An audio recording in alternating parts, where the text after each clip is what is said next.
Prank, jadi kalau kita lihat dari bahasanya, prank itu artinya adalah tipuan, menipu.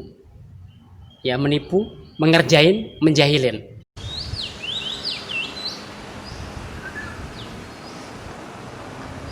Assalamualaikum warahmatullahi wabarakatuh. Bertemu kembali dengan saya Alvin dengan dunia motivasi. Pada kesempatan ini saya sampaikan kepada Anda tentang maraknya tentang prank. Oke, kita banyak lihat konten-konten di YouTube. Itu rata-rata ada yang mereka senang memberikan materi prank. Bagaimana menurut Anda tentang prank? Prank, jadi kalau kita lihat dari bahasanya, prank itu artinya adalah tipuan, menipu. Ya, menipu, mengerjain, menjahilin. Jadi ada sesuatu yang mereka sebenarnya ada unsur menipu, menjahilin, atau ngerjain. Bagaimana sebenarnya? Ini sebenarnya ada kegiatan yang buruk. Ini kegiatan yang buruk, teman-teman. Kenapa? Karena menampilkan sesuatu yang tidak real, tidak alami. Karena ada unsur menipu, sedangkan menipu itu adalah sesuatu yang buruk. Saya ulangi, menipu adalah sesuatu yang buruk yang harusnya tidak dilakukan. Karena ada juga kadang-kadang konten tertentu yang dia prank.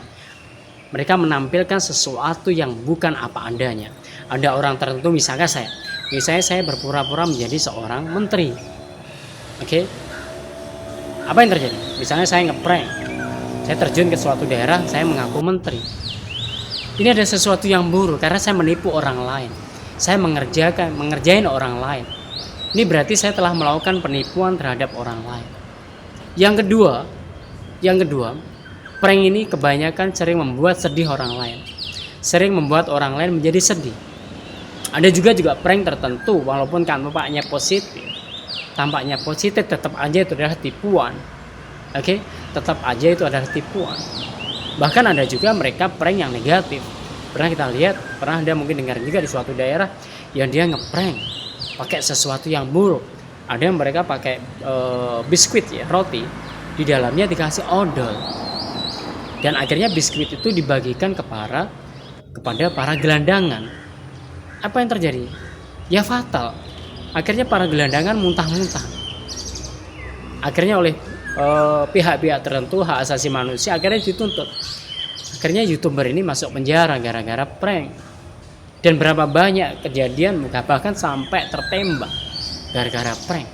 Ini bisa menyebabkan orang lain jadi susah, bahkan bisa menyebabkan nyawa melayang. Ini gara-gara prank. Hanya untuk mencari view banyak, hanya mencari subscriber yang banyak. Tapi ini menyusahkan orang lain. Saya ulangi, prank pada hakikatnya adalah sebuah tipuan. Karena menipu orang lain. Dan menipu ada sesuatu yang buruk. Ini mengerjakan orang lain, ngerjain orang lain, menjahilin orang lain. Menjahilin orang lain ada sesuatu yang buruk juga. Walaupun kadang-kadang itu tampak positif.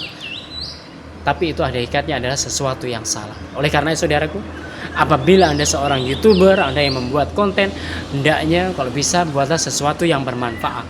Hindari membuat prank. Ada juga yang mereka kadang-kadang pura-pura menjadi gelandangan. Oke, padahal bukan gelandangan. Padahal hidupnya kaya raya. Tapi pura-pura menjadi pengemis. Itu sesuatu yang buruk. Bagaimana seandainya Tuhan nanti membuat Anda menjadi pengemis? Betul. Kalau Anda pura-pura menjadi pengemis, kalau Tuhan nanti kabulkan Anda jadi pengemis, bagaimana? Apakah Anda mau menjadi pengemis? Ada juga yang pura-pura mencari sampah di jalan. Jangan lakukan itu.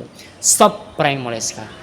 Berikan konten-konten yang positif. Syukur Anda bisa memberikan konten positif, memberikan bantuan terhadap orang lain, memberikan bantuan terhadap anak yatim piatu, memberikan bantuan terhadap panti jompo sebagainya, para janda-janda, fakir miskin, duafa. Berikan konten-konten yang positif daripada Anda cuma membuat prank-prank yang tidak ada manfaatnya sama sekali. Oke? Stop prank mulai sekarang. Bikinlah konten yang positif. Berikan kecerdasan buat orang lain, berikan manfaat buat orang lain. Karena yang kita buat itu akan ada tanggung jawabnya di hadapan Tuhan. Oke? Semoga sukses buat kita semuanya. Assalamualaikum warahmatullahi wabarakatuh.